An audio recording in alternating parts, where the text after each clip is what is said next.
Good morning student. बेटा मैं आपको आज पढ़ा रही हूँ संस्कृत ग्रामर में कारकम। कारकम मतलब कारक। आपने हिंदी में कारक पढ़े ना, वैसे संस्कृत में भी होते कारक। बस अंतर इतना है कि हिंदी में होते 8, संस्कृत में होते 6 कारक। सबसे पहले हम पढ़ेंगे कारक की डेफिनेशन, कारक की परिभाषा। कारक की परिभाषा क्या होती है कि क्रिया को करने में जो सहायक होता है वो कारक कहलाता है।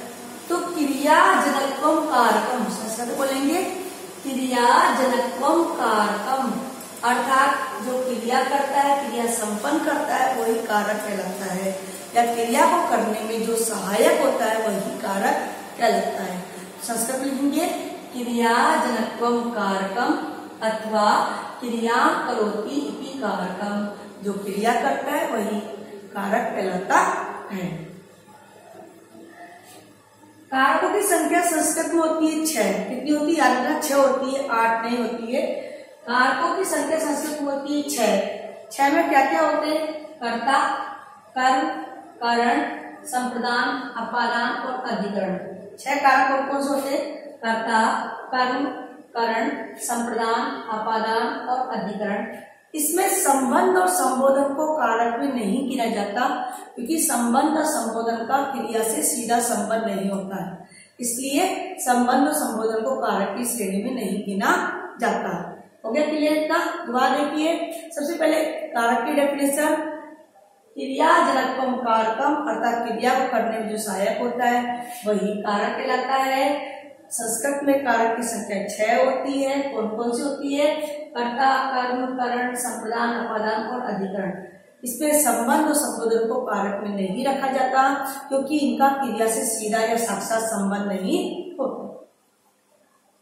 अब संस्कृत में विभक्ति होती है 8। विभक्ति कितनी होती है? 8 होती है। कारक 6 होते हैं। कारक कितने होते हैं? 6। विभक्ति होती है 8। हम 8 विभक्तियों के बारे में इसमें पढ़ेंगे, मतलब कि इन विभक्तियों का प्रयोग कहाँ होता है, इनका प्रयोग कैसे किया जाता है, सेंटेंस बनाने में इनका प्रयोग कैसे कर सकते हैं हम लोग, इस सबको आज हम पढ़ेंगे। सबसे पहले पढ़ेंगे प्रथम विभक्ति। प्रथम विभक्ति को कर्ता कारक से संबोधित करते हैं। प्रथम विभक्ति को कर्ता कारक से संबोधित करते हैं। अब एक प्रथम विभक्ति का प्रयोग होता कहाँ है? एक तो स्वतंत्र कर्ता में होता है, जब कर्ता अपनी मर्जी से, व्यक्ति अपनी मर्जी से कोई कार्य करता है तो पहली विभक्ति का प्रयोग किया जाता है। जैसे मैं पढ़ा रही हूँ, आप पढ़ रहे हो, जो कर्ता अपनी इच्छा से स्वतंत्रता पूर्वक कार्य करता है तो उसमें प्रथम विभक्ति का प्रयोग करते हैं। जैसे कि राम है पढ़ती, राम पढ़ रहा है, इसमें कर्ता क्या है? राम किसी का नाम है, राम है पर कर्ता है। दूसरा है कर्मवाच्य वाक्यों में, कर्मवाच्य जो वाक्य होते हैं उसके कर्म में भी द्वितीय प्रथम विभक्ति का प्रयोग किया जाता है। कर्मवाच्य के वाक्यों में के कर्म में प्रथम विभक्ति का प्रयोग करते हैं। जैसे कि मेरे द्वारा ग्रंथ पढ़ा गया या मेरे द्वारा पुस्तक पढ़ी गई, तो मेरे द्वारा पुस्तक पढ़ी गई, जो पुस्तक वर्ड है, जो ग्रंथ वर्ड है, वो आपका कर्म है, उसमें पहली विभक्ति का प्रयोग हुआ है। मेरे द्वारा पुस्तक पढ़ी गई, मेरे द्वारा लेख लिखा गया, आपके टॉपिक है वाच्य परिवर्तन, उस पर ये सेंटेंस आते हैं। तो मेरे द्वारा पुस्तक पढ़ी गई, मेरे द्वारा ग्रंथ पढ़ा गया, मेरे द्वारा लेख लिखा गया, तो जो हम कर्म कर रहे हैं उसमें पहली विभक्ति का प्रयोग हुआ। मेरे द्वारा ग्रंथ पढ़ा गया, तो क्या पढ़ा गया था? ग्रंथ।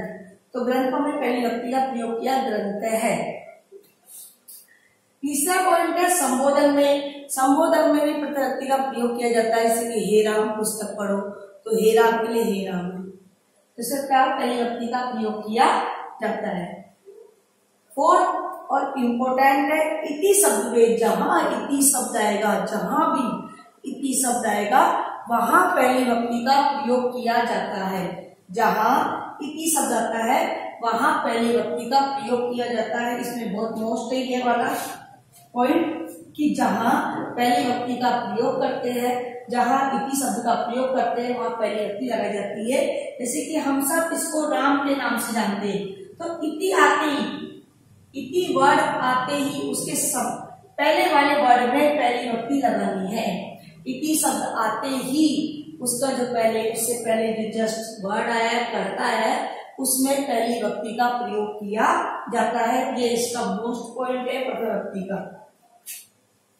समझ में आ गया। तो प्रथम विभक्ति का प्रयोग कहाँ कहाँ होता है? सबसे पहले तो स्वतंत्र कर्ता में, मतलब कर्ता जब अपनी इच्छा से वो कार्य करता है तो पहली विभक्ति का प्रयोग करते हैं। उसके बाद कर्मवाच्य वाक्यों के कर्म में, कर्मवाच्य वाक्यों के कर्म में कि मेरे द्वारा पुस्तक पढ़ी गई, मेरे द्वारा लेख लिखा गया, मेरे द्वारा भोजन खाया गया। तो कर्म क्या कर रहा है? भोजन खा रहा है वो, पुस्तक पढ़ रहा है वो, ग्रंथ पढ़ रहा है वो, लेख लिख रहा है, तो इसमें पहली विभक्ति का प्रयोग करेंगे हम। तीसरा है संबोधन में, जैसे हे राम तुम पुस्तक पढ़ो, हे राम तुम यहाँ आओ, तो वहां भी पहली विभक्ति का प्रयोग किया जाता है। और सबसे मोस्ट है इति शब्द में, जहां इति शब्द आता है वहां पहली विभक्ति का प्रयोग करते हैं। तो इति शब्द आते ही उसे जस्ट पहले जो वर्ड है उसमें पहली विभक्ति लगानी है। इति शब्द आते ही उसे जस्ट पहले जो वर्ड है उसमें आपको इति शब्द का प्रयोग, पहली विभक्ति का प्रयोग करना है। ये आपकी प्रथम विभक्ति होगी। अब सेकंड विभक्ति का प्रयोग कहाँ कहाँ होता है? जहां ये सारे वर्ड आते हैं, कौन कौन से? अभितय, परितय, प्रति, दिक्, अनु, यावत, अधवत, ऊपरी ऊपरी, निक्सा, अंतरा, इन सभी शब्दों में ये सारे वर्ड आते हैं। अब देखो अभितय, अभितय का अर्थ होता है दोनों ओर, अभितय का अर्थ दोनों ओर, परितय का अर्थ चारों ओर, प्रति का अर्थ ओर, दिक् का अर्थ विकार, अनु का अर्थ पीछे। इसके अलावा आता है उभयतय भी कर सकते हो, इसका अर्थ होता है दोनों ओर, सर्वतय कर सकते हो सभी ओर, इन सभी में क्या करते हैं? द्वितीय विभक्ति का प्रयोग किया जाता है। यावत जब तक, अधोहत सबसे नीचे, ऊपरी पर सबसे ऊपर, निक्सा पास में, ये में निक्सा पास में नजदीक, अंतरा बीच में, सर्वतय सभी ओर। तो इन सभी शब्दों में द्वितीय विभक्ति का प्रयोग करते हैं। जहां ये वर्ड आएंगे उससे जस्ट पहले हमें द्वितीय विभक्ति का प्रयोग करना है। जैसे कि गांव के चारों ओर वृक्ष है, गांव के चारों ओर वृक्ष है, तो बनेगा ग्रामम, परितय है, वृक्षः सन्ति। तो ग्राम में लगा दी तो दूसरी विभक्ति क्यों लगाई है? कि गांव के बाद परितय वर्ड आ गया, तो परितय वर्ड आती आपको दूसरी विभक्ति का प्रयोग करना है। इसके अलावा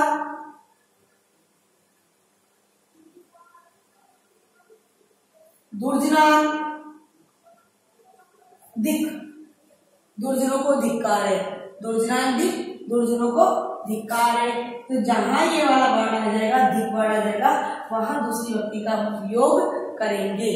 तो किस किस में होता है? अभितय, परितय, प्रति, दिक्, अनु, उभयतय, अंतरा, इन सभी शब्दों में द्वितीय विभक्ति का प्रयोग करते हैं। सर्वतय, उभयतय, इन सभी में द्वितीय विभक्ति का प्रयोग किया जाता है।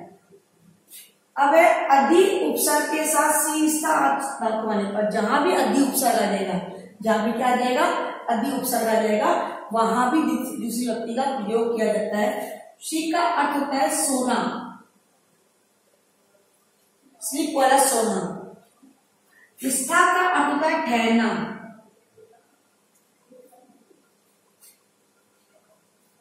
आस का अर्थ होता है रहना है।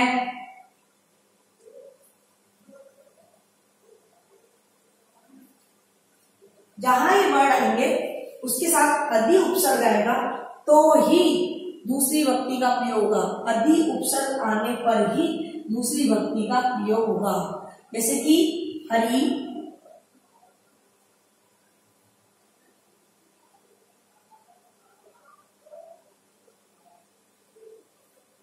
हरि वैकुंठम अधिसेते।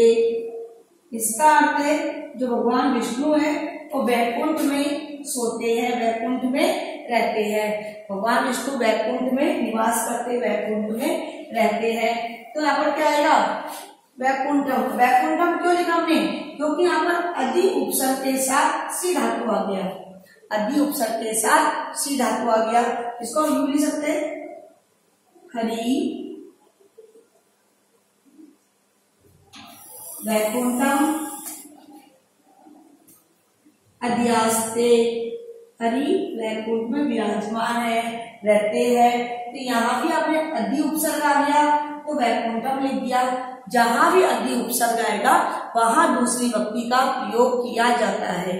विद्यार्थी किसमें करते हैं? अविते, परिते, प्रति, दिक, अनु, उभयते, यावत, अधोवत, उपरी, प्री, निक्षा, अंतरा, इन सभी शब्दों में करते। उसके अलावा अति उपसर्ग में करते, जहां भी उपसर्ग आ जाए, आ उपसर्ग आ जाए, है ना, वहां भी द्वितीय विभक्ति का प्रयोग किया जाता है। एक बार आप इसको लिख लीजिए ताकि मैं सरल कर सकूं।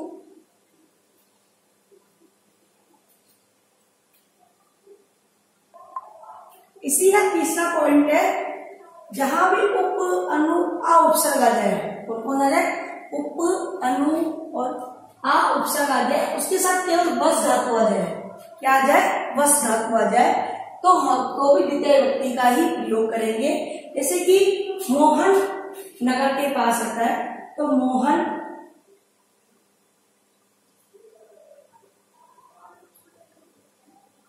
नगरम उपवस्ती, उप का समीप होता है, आपको अवयव करवाया था मैंने, समास क्या था, होता था उपरी समीप, यानी मोहन नगर के पास रहता है। क्या आपने नगरम लिख दिया? नगरम क्यों लिखा? क्योंकि यहाँ पर उप उपसर्ग के साथ वस धातु आ गया। हम सोच नहीं सकते?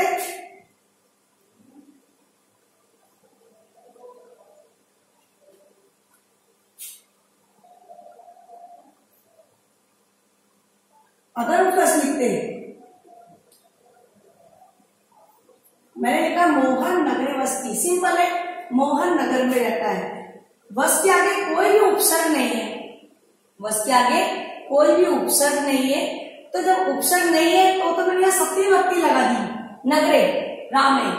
लेकिन वस से पहले उप उपसर्ग आ गया, वस से पहले उप उपसर्ग आ गया, तो आपके नगरम बन जाता है। क्या बन गया? यहाँ पर नगरम बन गया। जबकि यहाँ पर मैंने नगरे लिखा है। नगरे क्यों लिखा है? क्योंकि इसे जस्ट पहले कोई भी उपसर्ग नहीं है, तो उपसर्ग आने पर ही, वस से पहले उपसर्ग आने पर ही आपकी दूसरी विभक्ति का प्रयोग होगा, अन्यथा नहीं किया जाएगा। तो मोहने नगर उपस्थिति, मोहन नगर के पास रहता है। ये हो गया। अब संस्कृत में 16 धातु ऐसी होती है जो द्विकर्मक होती है। 16 धातु ऐसी होती है जो द्विकर्मक होती है, इसमें 2 कर्म होते हैं, एक साथ 2 कर्म होते हैं। जिसमें 2 कर्म एक साथ जाएंगे उसमें भी द्वितीय विभक्ति का प्रयोग किया जाता है।